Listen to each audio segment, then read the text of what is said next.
We can start now.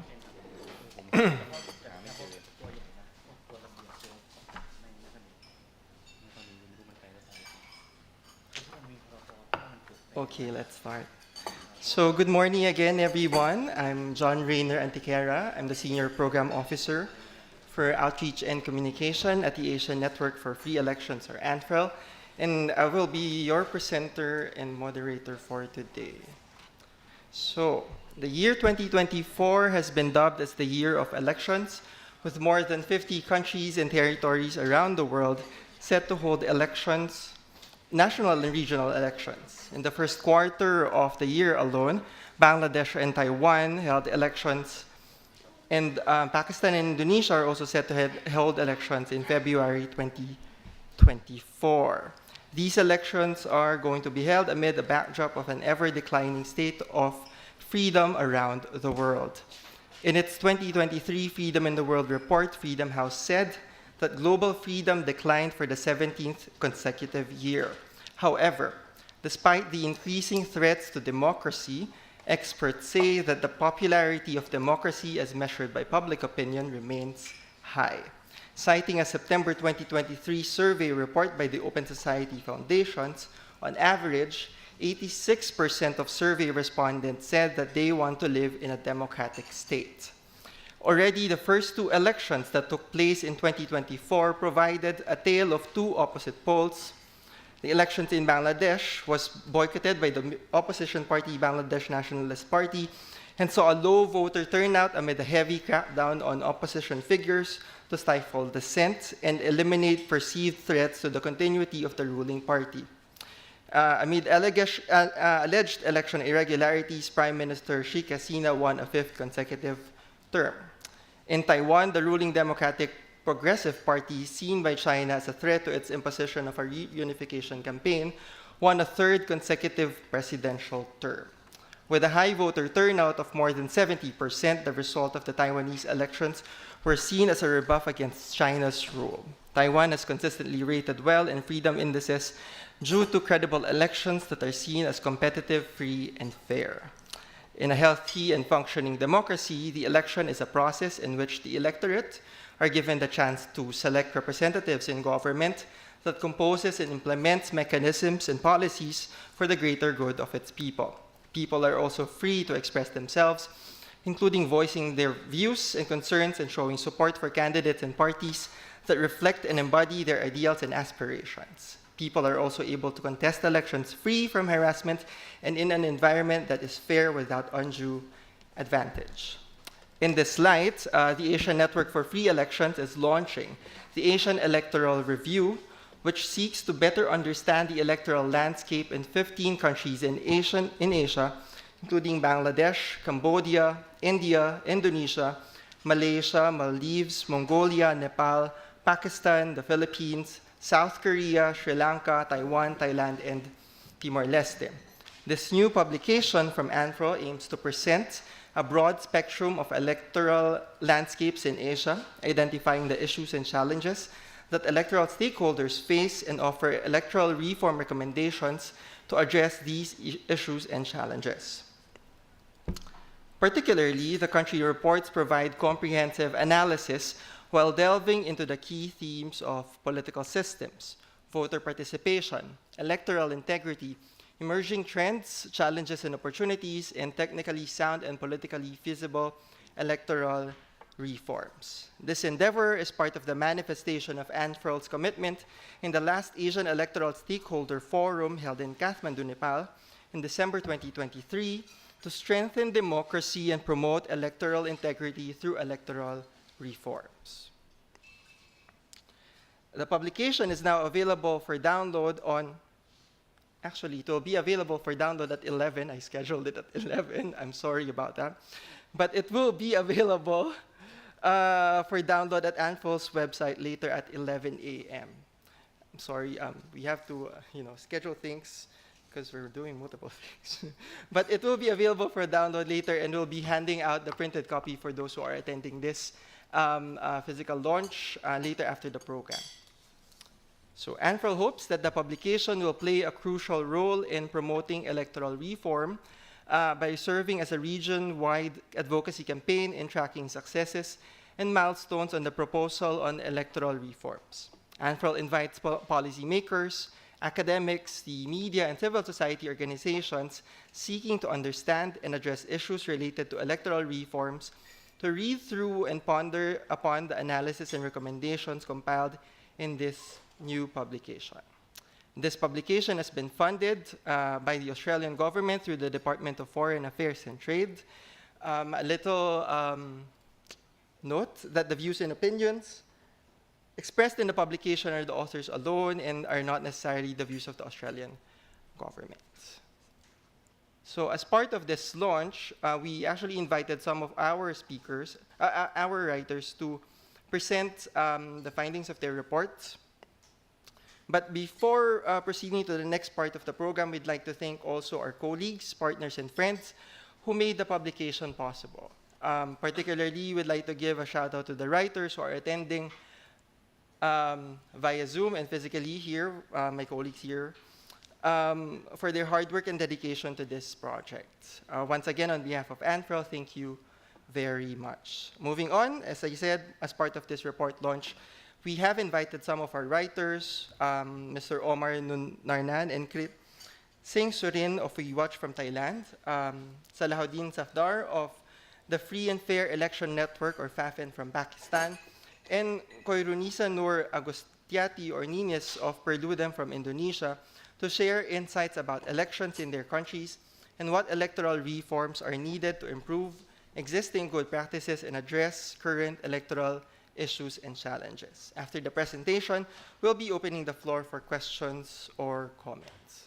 So, first up is Thailand.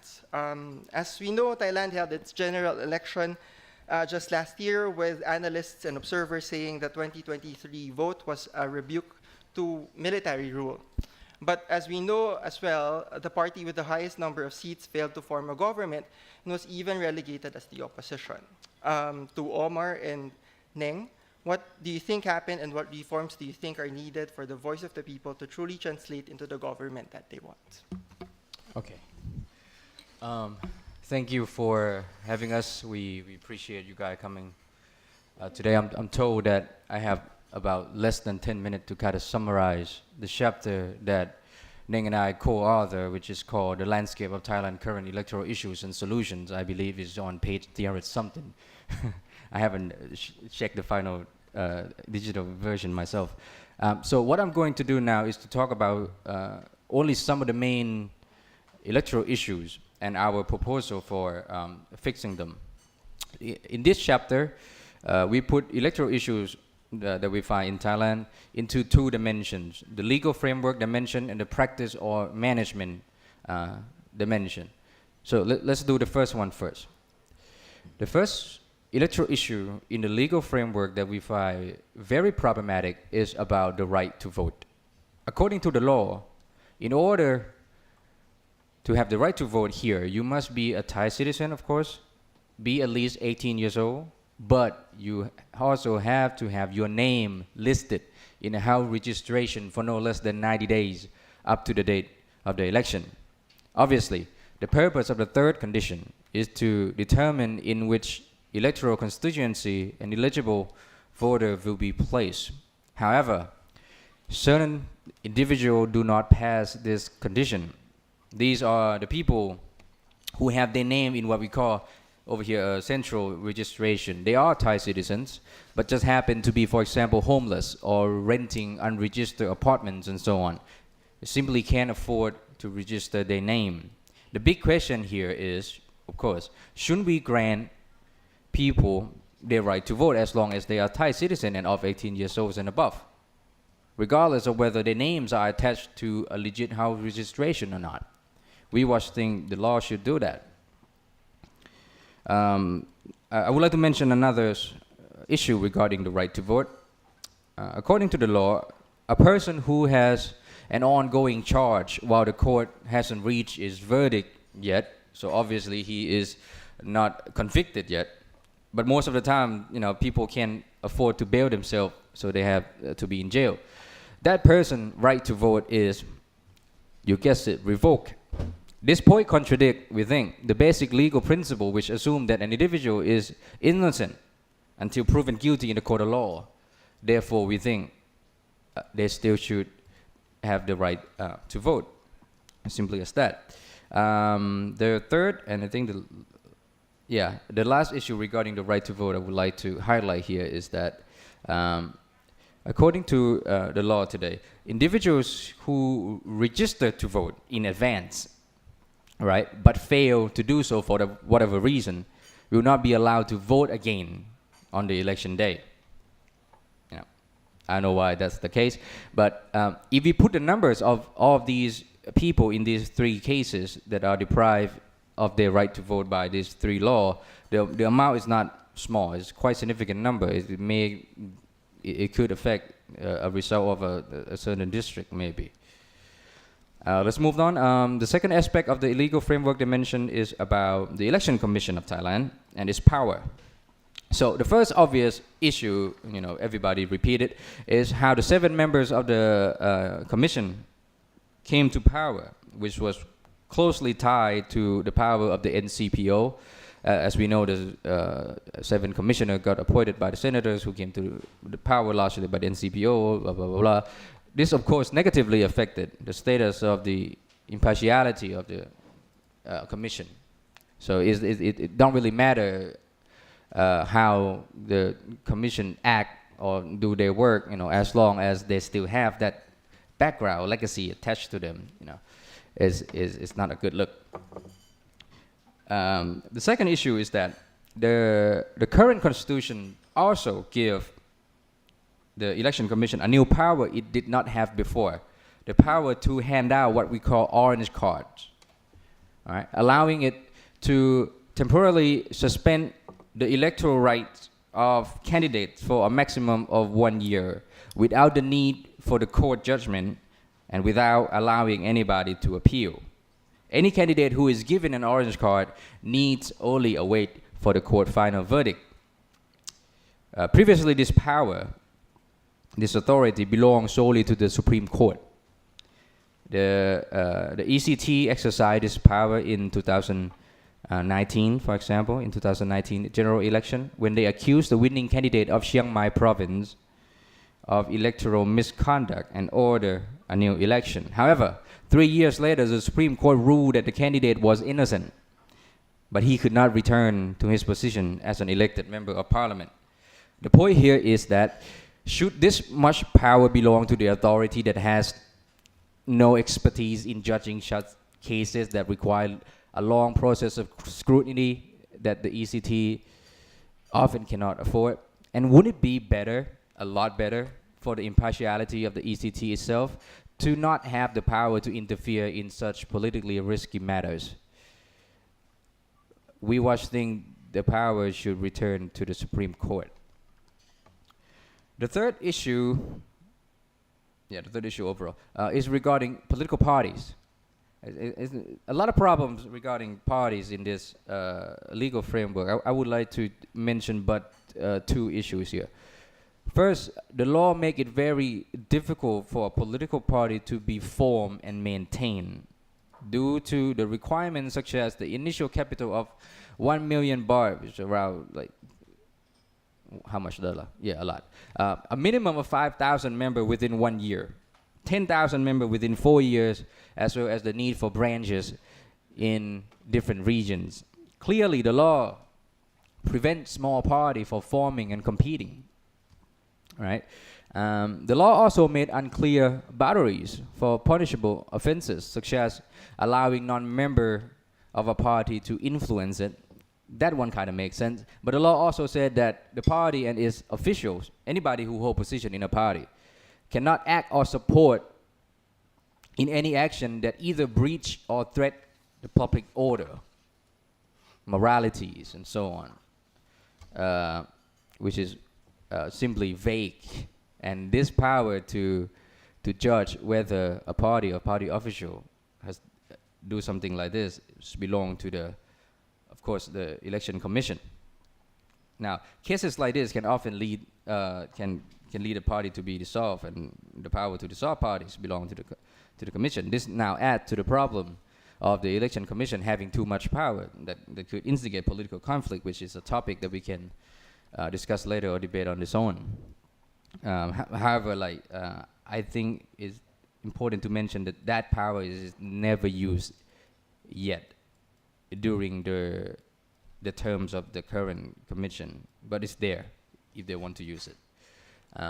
The last aspect in the legal framework we was problematic is about senators.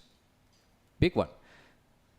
As we know, the first set of senators which came to power since 2019 came to power largely by the power of MCPO will be terminated in May 2014. So the new election is coming up. But as you guys have probably already know, the election of the senators this time around will be a particular kind of unique one. There will be a closed circle kind of election. So candidate would have to vote among themselves in 20 occupational groups. Yeah. And, of course, at the end of the day, they will be elected. But can we say that this kind of election is democratic? I'm not sure. And this is not to mention about its process and procedures that appear to be very complicated to the extent that I'm not sure if people can easily observe the election. Thus, it will be very difficult to determine from our perspective, from the citizen and the civil society organization, to determine if the election will be free or fair, since we still don't really know how to access it in terms of observation. The proposal is very simple. We think senators should be elected by the people, just like members of House of Representatives, so long as we still wish to have senators. Let us now move to lighter content. The practice management dimension. Of course, from our experience of election observation, we found many tiny problems here and there. I'm going to mention just two big ones. The first is that the advanced voting registration process lacks an identity verification process. This means so long as you have an ID of somebody, you can register that person for an advanced voting. This creates, of course, a risk of fraudulent registration. And we think adding face recognition process is not difficult. In fact, a lot of the application run by the state already have this face recognition process. So I think we think the election commission should add this to it just fine. Second, there's an issue regarding accommodating people with disability. To put it in short, the election commission still do not have any measure to facilitate individuals who cannot travel to a polling station to vote. We encourage the commission to be more proactive on this regard. Maybe start with surveying the numbers of those who in this type of assistance. Every time there's an election, we have no idea how many of the voters are voters with disabilities. We never have that kind of information, so maybe start with that kind of survey to decide the policy to be more proactive. Third, yeah, I thought it was going to be two. This is small. Although many polling station staff have been very nice to us, observers, they cooperate with election observers, which is a good thing, a very big progress. However, there are still reports that some polling staff did not allow volunteers to observe, including not permitting taking picture of the election kind of environment, atmosphere, or taking picture of documents that are posted publicly in front of the polling station. Although these actions do not interfere with the voting process, they were still not allowed. So we think the commission should publicly promote public election observation and certify the right to observe elections. That means to make this in one of their orders, like have paper put in front of the polling stations and so on. I think that not going to be a hard job at all, and it can increase cooperation between the public observers and polling staff. That's about it. This is the last one that I would like to mention, but did not make it into the chapter for a reason of limited space. It's about the lack of advanced voting for local elections. This is a highly timely matter. You know, as we know, Thailand, we have the election of the provincial administrative organization early next year. I believe is in February. You know, in reality, more often than not, people who live away from their registered constituency cannot make it home to vote for local election. So the question is, why not allow them to vote in advance outside their constituency? We already nudged this question to the ETC, and hopefully this could be something that that we can run together as a campaign before the local election next year. I'll stop here for now. Thank you. Thank you, Omar. The next two speakers that who will be speaking will be joining us via Zoom, which we will be projecting over the screen. But the next one is Salahuddin Safdar from FAFIN. As we know, Pakistan is scheduled to hold elections, a general election on Feb 8, 2024. To Salahuddin, what do you think are the key electoral issues and challenges that electoral stakeholders are facing in this election, and what do you think should be done to ensure that this election is free and fair? My internet connection is unstable. Salahuddin? And yes, my Zoom closed. Can we have some assistance from the technical team about this?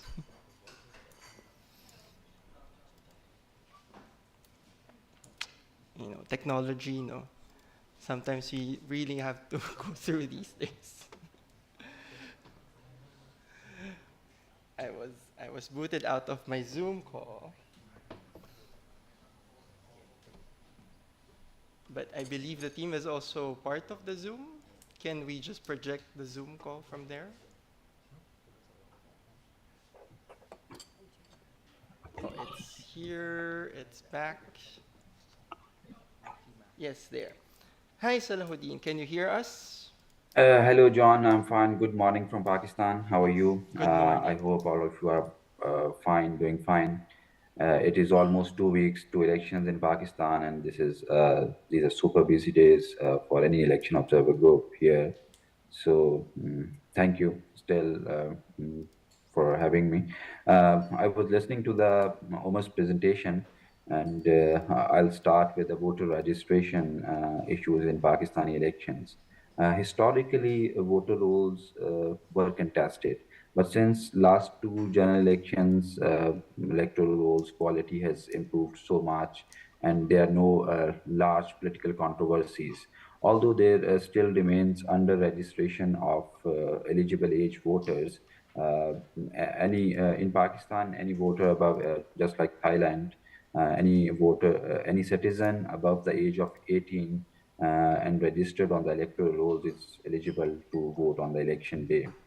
So, but for that, for proving your citizenship, you need to have the national identity card of Pakistan that is issued by citizen registry managed by the government of Pakistan.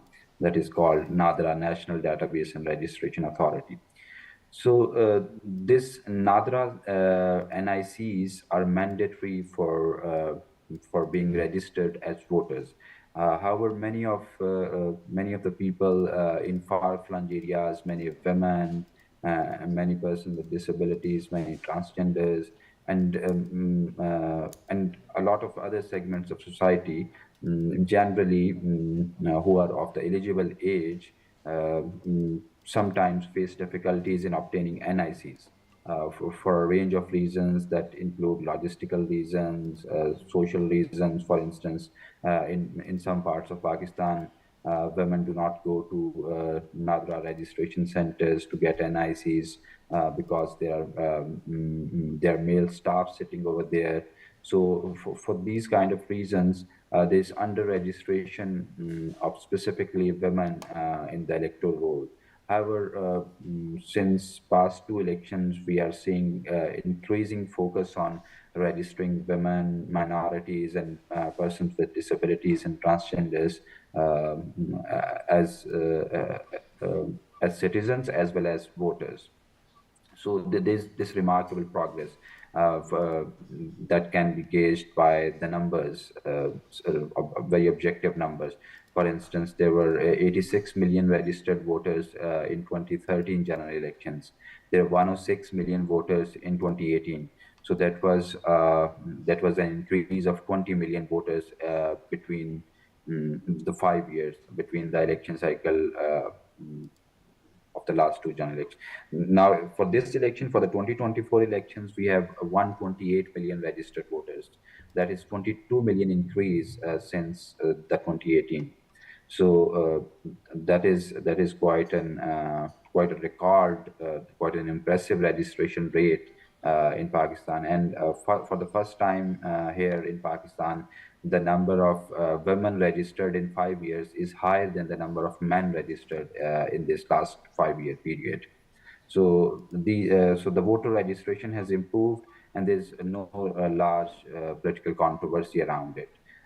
Then coming to the delimitation of constituencies, that is also something that has improved over the years. Earlier, some 3 elections back, there used to be controversies around the delimitation of constituencies. But for past two elections, we have had two population census in Pakistan since 2017. So the recent delimitations, the delimitation exercise was also not was well accepted by the political parties and did not generate any large controversy by the political parties. However, there remains issues of inequality among the constituencies that our organization, FAFAN, Free and Fair Election Network, has been persistently highlighting, and that some of the constituencies are very large while other are very small. For instance, the largest National Assembly constituency has roughly more than 1.5 million voters, while the smallest constituencies have almost 500,000 voters. So there's this almost 1 million voters difference between the largest and the smallest constituency. Although the Elections Act 2017, which is the current law under which elections are held, very specifically emphasizes that that the constituencies should not vary more than 10% to each other. So these kind of inequalities persist in the delimitations, but again, these are not contested by the political parties. Although organizations like us keep drawing attention to this issue so that the political power is equally distributed among all the constituencies. So, having said that, I'll come to the issue of confidence on the election process. Unlike some other countries in our region, largely there's political confidence over the election process. Although there are concerns, there are consistent political propaganda, if we can use that word, uh, highlighting that some parties are not getting level playing field. But still, there's this larger confidence on the election process, as all political parties continue to be part of the election process. They are not boycotting the elections. They remain in the process. They contest, they win or they lose. If they lose, they cry foul. Then they launch their political campaigns, and this way uh, they this is how things are going regarding the confidence election confidence process in Pakistan. So moving forward, there's this issue of caretaker governments in Pakistan. This is the mechanism that our political parties devised in the constitutional amendment that was made in 2010, that there will be a caretaker government in place when during the elections. No sitting government will supervise, will be in place during the time of election. So this method of caretaker elections was supposed to bring more transparency, more fairness to the election process. However, past two elections, there have been increasing controversies around the role of caretaker governments in the elections. The current caretaker government under which elections are taking place is here since August in the federation, while in two provinces the caretaker governments are almost 1 year long. So these are not elected governments; these are appointed by the outgoing government and the outgoing opposition leader in the assembly. They decide on a name. If they cannot decide, then they refer their nominees to the election commission. First, they refer their nominees to the parliamentary party, then they refer their nominees to the election commission.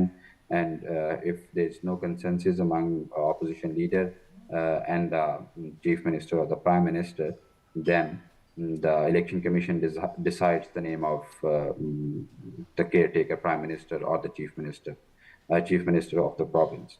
So still, despite keeping these insulation in the system, the system of this caretaker government has been causing these controversies in the process,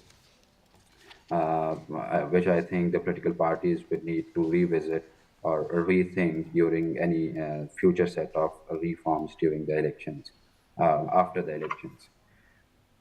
So, another thing that I would like to add here is the issue of political financing. Elections are becoming more and more costlier with every passing elections. It is getting out of reach of most of people in Pakistan. For instance, the official campaign spending limit in Pakistan is 10 million Pakistani rupees for a National Assembly constituencies. That is roughly around 36,000, more than $36,000 US dollars for one constituency. So every candidate can spend 36,000 US dollars. There are multiple candidates. There's huge sums of money being spent on the elections, and the use of money also creates a level playing field issue for those who cannot afford to run such hefty campaigns. And this is just to put things in perspective, that the average per capita income in Pakistan is something around 5,500 US dollars. So this shows that there's huge gap between the official spending limit, although the actual spending is far more than the spending limit. So regulating this political finance is becoming an issue. So far, the Election Commission of Pakistan, although it constitutes the monitoring committees that monitor the election campaigns, they issue fines, but still, this political finance thing remains largely unregulated. Now, in the form of social media, there is a new avenue of spending and campaigning in the elections, for which the current electoral laws and the framework are ineffective or are weaker to address. So that is one issue that remains to be seen, how this will play out in this election, and what the future set of electoral reforms will entail for regulating social media in the context of elections, while also keeping the entire freedom of speech issue unaffected. So these are then there's one more issue, for this particular election. There have been a lot of debate around overseas voting by the people who are not residing in Pakistan. they are allowed to vote in Pakistan, and but they will have to come to Pakistan. They will have to travel to Pakistan. They cannot vote overseas through internet or any or through postal ballot. One party has been raising this issue, although there is general consensus among parties that there should be some mechanism to facilitate overseas voters to cast their vote without coming to Pakistan, without traveling to Pakistan. However, there have been disagreements on the modus operandi. One party favors internet voting, while other parties think we should think of. Some parties think that there should be some other mode of representation. For instance, some parties propose having reserved one or two seats for the overseas voters in the parliament. So these are kind of disagreements on the overseas voting which were not resolved uh, before this election, although there were two legislative attempts to it. The former ruling party, Pakistan Tehreek-e-Insaf (PTI), tried to bring a short legal amendment introducing internet voting for the overseas Pakistanis. But then, after the change of government in April 2022, the new government reversed that legal amendment. So that was one issue that was particular to this election. So these are the kind of issues, the issues of political finance, the issues of social media, the issues of inequality of constituencies, and then there's issues of representation of women. Although there have been recently added many legal provisions regarding the representation of women on the general seats in Pakistan, the political parties are now legally required to at least allocate 5% of their nominations to the women. However, we have seen that women are generally allocated on the seats that the parties do not parties think they cannot win. These are the complaints by the women politicians that they are generally allocated, nominated on the seats in the constituencies that parties where those parties are not favored. So these tokenistic kind of measures are not helping to improve women representation in the politics and the elections. So with these points, I will end here. If there are any questions or any follow-up things, that then I'll add more to this. Thank you. Thank you, Salahuddin. So our next speaker is Ninis of Perludem from Indonesia. Similar to Pakistan, Indonesia is also set to hold elections on February 14 this year. To Ninis, what key electoral issues and challenges are electoral stakeholders facing in this election, and what electoral reforms are needed to protect and uphold electoral integrity in the country? Over to you. Okay, can you hear my voice? Yes, we can hear you. Okay, thank you. Good morning, everyone. Thank you for inviting me on the launch of the electoral review. So I will try to speak less than 10 minutes to talk about Indonesia upcoming election on the Valentine's Day on February 14, 2024.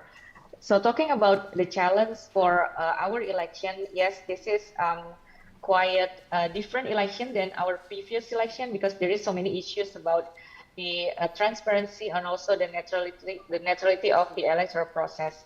For example, from the beginning of the candidacy process of our presidential candidate, that there is already like an issue on how the son of the president, our president Joko Widodo, can be the candidate of the vice president.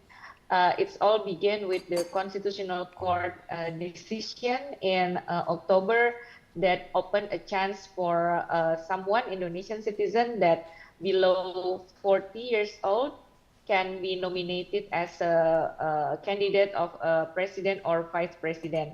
Actually, in our election law, that it mentioned that Indonesian citizen that able to be a candidate of president or the vice president is actually the minimum age is 40 years old.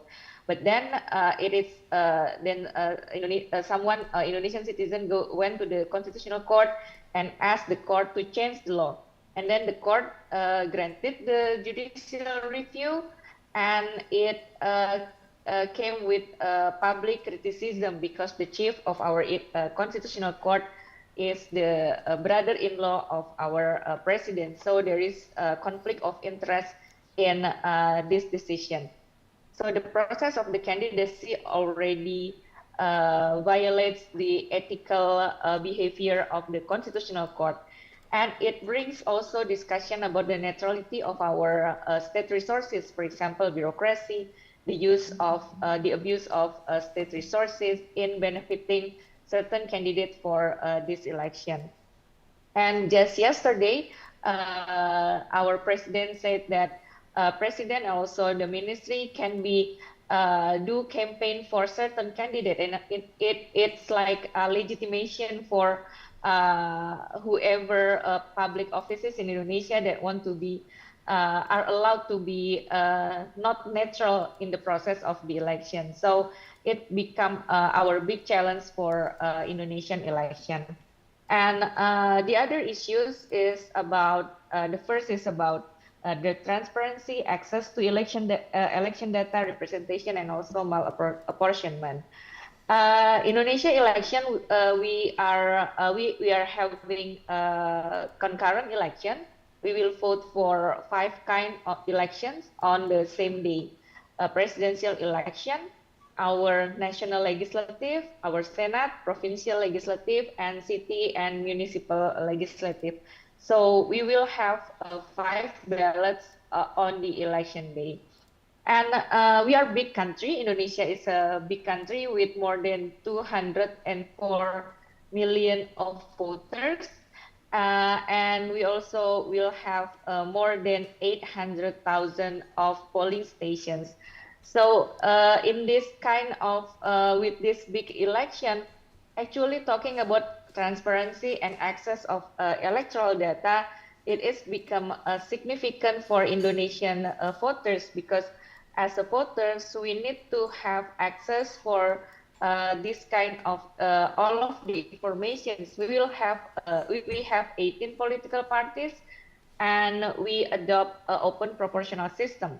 So we can vote directly to the legislative candidate, not only vote for the political party, but we can also vote directly to the legislative candidate. So that is why we need all kind of the information, not only about the political parties, but also information about the candidate.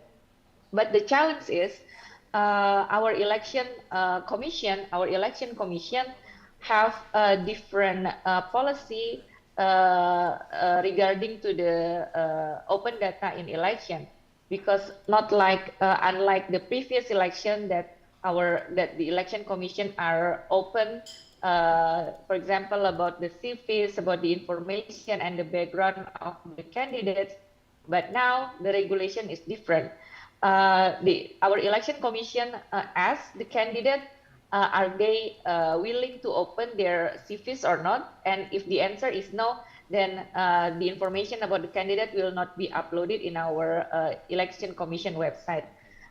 It has become a challenge. The other issues about the transparency is about transparency on the campaign funds.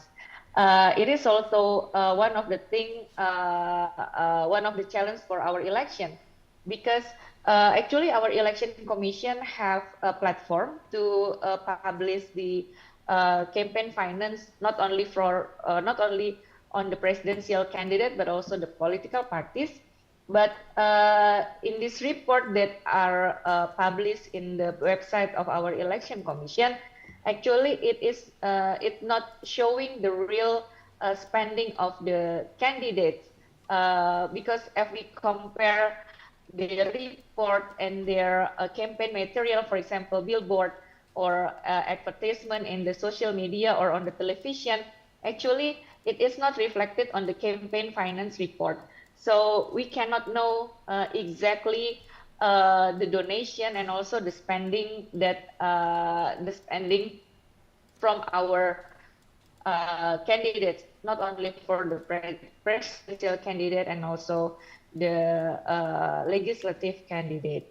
The other issues is about the representation of women. It is also declining for Indonesian election because there is a regulation again from our election commission that make political parties are able to nominate less than 30% of women in this election. Actually, we are in the civil society already did some advocacy strategies to ask our election commission to change the regulation back to the previous regulation that makes sure that political parties have to nominate at least 30% of women in the candidate list.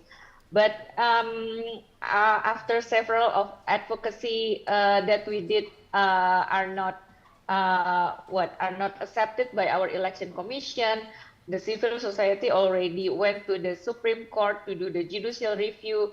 The Supreme Court actually already granted our petition, but then our election commission still not willing to change the regulation because after our election commission have discussion with the parliament and the parliament said that it doesn't have to be changed, then it is not changed until now. And it impacted that I think more than thousands of women are lost their chance to be nominated in the electoral processes. And also the other issue is about malapportionment.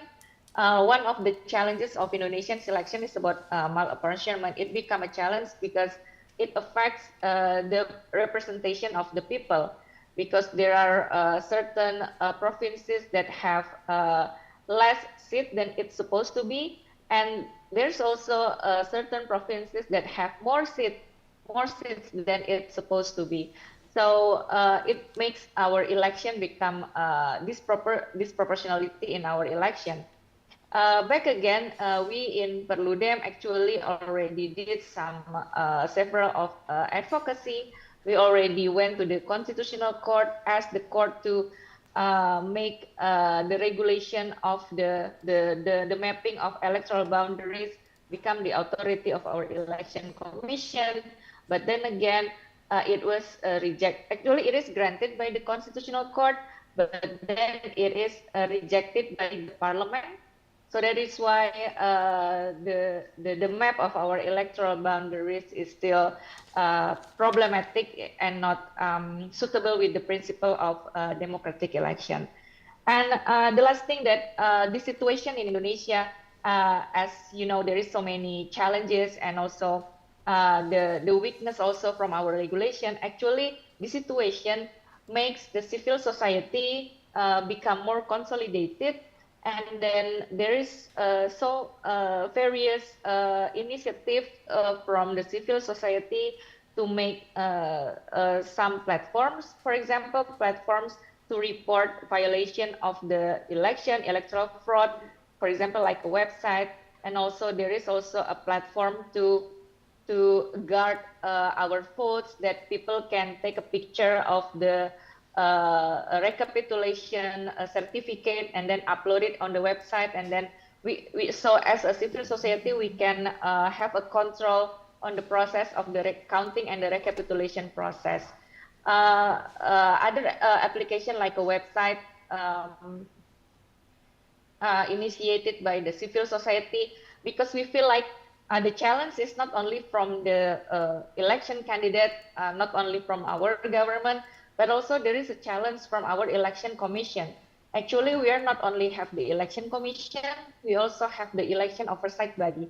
And we feel like that the election oversight body cannot do much regarding to many violation happens on this election. So that is why it makes civil society to consolidate, to watch, to oversight our electoral process. So we hope that our election in the February 14 can be watched, monitored by public, not only in Indonesia, but also from the international perspective. Thank you, John. Thank you, Ninis. Already, we see a common trend in electoral issues that these countries are facing, including independence of the EMB, confidence and trust of the people in the electoral process, campaign finance issues, registration and expansion of voting rights, abuse of state resources, transparency and exclusiveness and representation of vulnerable sectors. So now we open the floor to questions and comments from the audience. Also, I would just like to mention James here, our colleague from Taiwan, who also wrote as the Taiwan report is here. So I don't want to put you on the spotlight, but if you also would like to share some of the highlights of your report, this would be the opportunity to do so. But we have a question here, sir. Yes, please use the microphone at the back of the venue. Good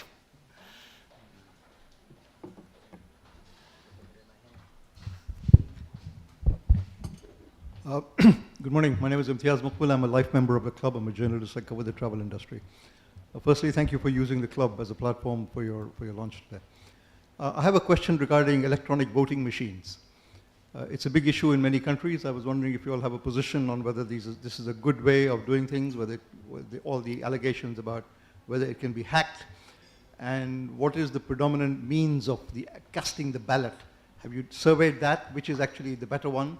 But it is becoming a particular issue in India, and I was wondering if you all have a view on that.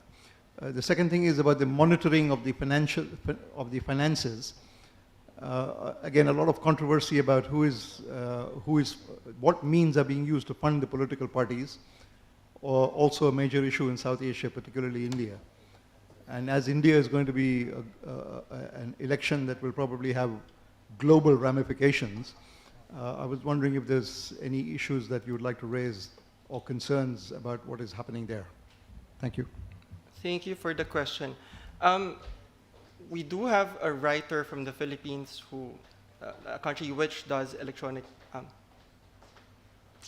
voting. If our Brizza or Ona can address the question, but also if our speakers has anything to say about the first question and the second question. Yes, I know.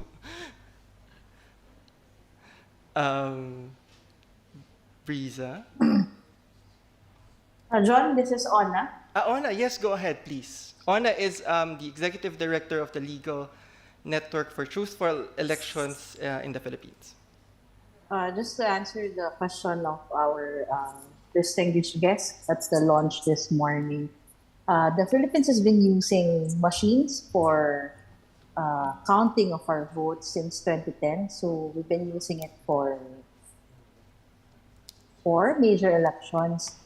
And if I got the question correctly, the question was on hacking. Yes. Right, John? Yes. The system has not been Integrity hacked. of the system. And integrity of the system. And just to describe how the machines work during election day. So we still have a paper ballot, and our voters shade circles beside the names of the candidates, and the ballots are inserted into the vote capturing machines or the machines, and the machine prints out a voter verifiable paper audit trail. This way, the voter can check whether or not the machine correctly appreciated the vote of the voter. And for the past 3 elections that we've been using VVPAT, as we call it, we've not encountered a concrete case on the machine appreciating the votes differently from the physical ballot inserted by the voter in the machine. So after the close of the polls, the machines will now count the votes. It will print out an election return. After printing out an election return, then all the results will be transmitted to several layers of servers, as we call them. We have canvassing servers. We have server at Comelec National or EMB National Office. We also have servers hosted by an independent media organization in the Philippines. So there are several layers where the data is being transmitted. And for the past 14 years, we have not yet received reports of data being hacked or being changed during this transmission phase. But even if that happens, there is what we call a parallel vote counting measure being done by one of the accredited citizens arm in the country, PPCRV, or the Parish Pastoral Council for Responsible Voting, which checks the ERs manually collected by their volunteers, by their observers, as to the transmitted ERs to the server also being hosted by PPCRV, or not server. The server being accessed by PPCRV is the server by the independent media. So that's another check. Another check as to checking the accuracy of the counting of the machines is we have a measure called the RMA, or the Random Manual Audit, wherein legislative districts are randomly selected, and this polling precincts, the ballot boxes from these polling precincts will be manually counted, and the manual count of the ballots will be compared to the machine count. This way, we can check the accuracy of the counting of the machines. And for the past two elections, Lente, my organization, has been one of the lead organizations in the implementation of this random manual audit. And for the past two major elections, the accuracy rate of the machines, they've registered at 99.995, 99 plus 5. So it's a very high accuracy rate, and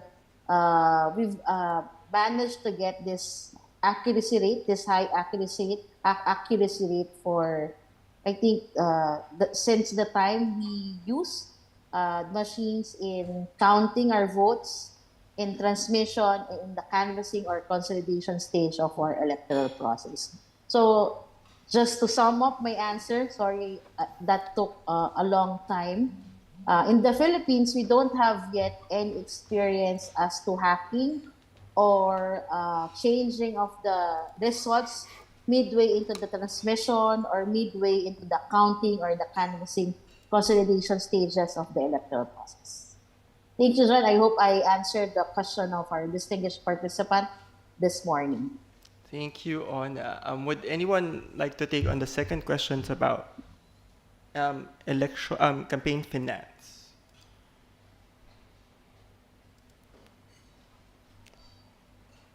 What was the question again? I'm sorry about it. About the financing of the political parties. Yes. Ensuring the integrity of that as well. Uh-huh. So for the case for our writers who are available here, present in here and via Zoom, in terms of your country, I guess, how do you apply ensuring that there is proper disclosure, accountability as well? In funding political parties and candidates during elections. I believe some of the countries actually don't have campaign spending limits, but for those countries that have campaign spending limits, how are these donations and spending disclosed to the public? For Thailand, would you have any? Not a lot off the top of the head, but there's one issue regarding the budget cap of political parties in terms of running campaigns for elections, is that I think according to the constitution or the law, not the constitution, parties have to include their spending for election observers in their budget cap.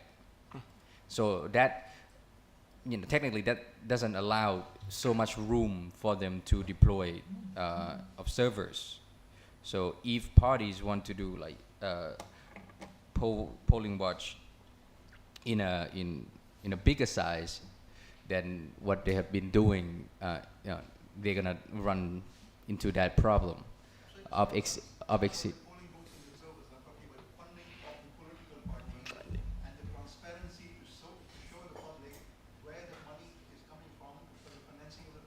Oh, okay. Okay. Okay, okay.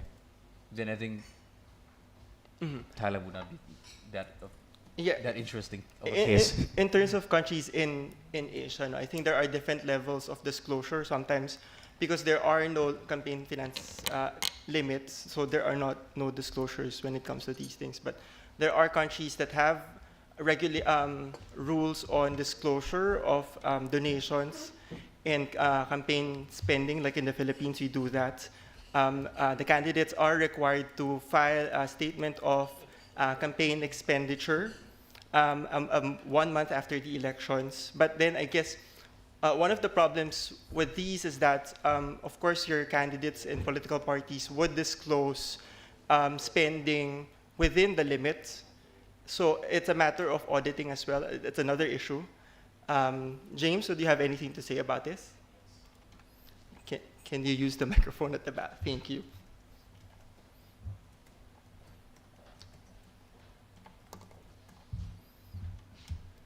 Thank you for this question. About money politics, quite a crucial problem right now for democracy. Okay, for Taiwan, we said if you want to be running the campaigns, you need to spend 100, probably million NTD, of course. But when you want this kind of the funding, more transparencies, more strict to public, this is right now Taiwan's, we have this kind of regulations in control yuan. Every spend, every income, you need to report. If you have applied a political donation account, you need to go on public in a government website. But we face two problems. First problems, people, especially who donate to party, they don't want to be disclosed. So the more strict for the regulations, more on-the-table things will happen. This is the first one. Number two, for Taiwan, everybody know we have a China influence. Some of the businessmen, they donate to the certain party or the candidate, but they have the factory or business in mainland China, so they got problems. Because everybody knows who donate to who, especially you are the businessman in China, but you still support those against China policy, PRC will do something. So right now we have some conflict. We want money, more transparency, more accountable. But on the other side, these democracy principles used by the authoritarian regimes. What now? But for Taiwan, it's not going back because it's already transparency. But we just need to make sure there's no more on the table. We're hardly to say what the strict regulations, more on the table things will happen. Thank you. Thank you, James. I hope those answer the question. Well, I'd like to see the issue covered more broadly across Asia in your report, which I will Yes, of course. I will use this opportunity to promote the book. Of course, it is available on our website, and we'll be handing out the printed copies after the event. Yes, yes. Thank you for the question. Yes, sir, at the back. Can you please introduce yourself first? Hi, I'm Terry McCollum from Canada. I commend your organization for what you're doing. I'm not familiar with your systems, but in listening today, it sounds like you do have structures in place that are fairly democratic, and there's always going to be issues, and you're looking at them. Great. What about, does your organization look at other countries in Southeast Asia, such as Cambodia or Laos, and their kinds of election procedures? Do you comment on that, or is that considered too controversial? Thank you for the question. No. For ANFREL, in terms of Cambodia, we do have we have been monitoring the situation in Cambodia. We've actually released some reports, a pre-election report that you can also go through our website. For Laos, I do not have a comment about it, but for Cambodia, we do monitor the situation in Cambodia, and we have been we have several programs that are directed towards monitoring the situation in Cambodia. Particularly, you can read reports online about it as well. Thank you. Do we have other questions or concerns? Concerns, not really concerns. Comments? I'm not sure. I will check my chat if there are questions from... No questions. So, if there are no more questions, are there no more questions?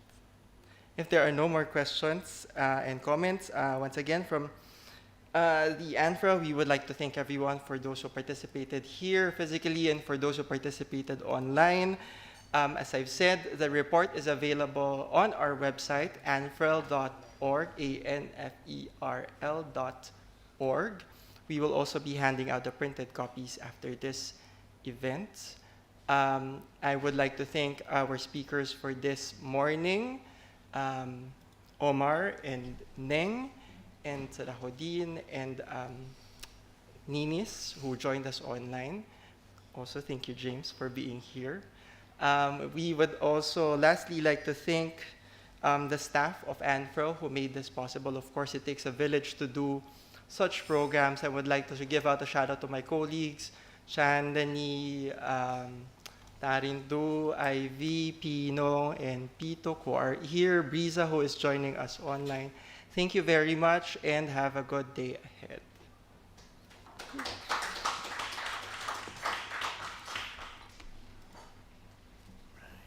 Thank you so much. Thank you very much. That was easy. Yeah. Thank you. Thank you.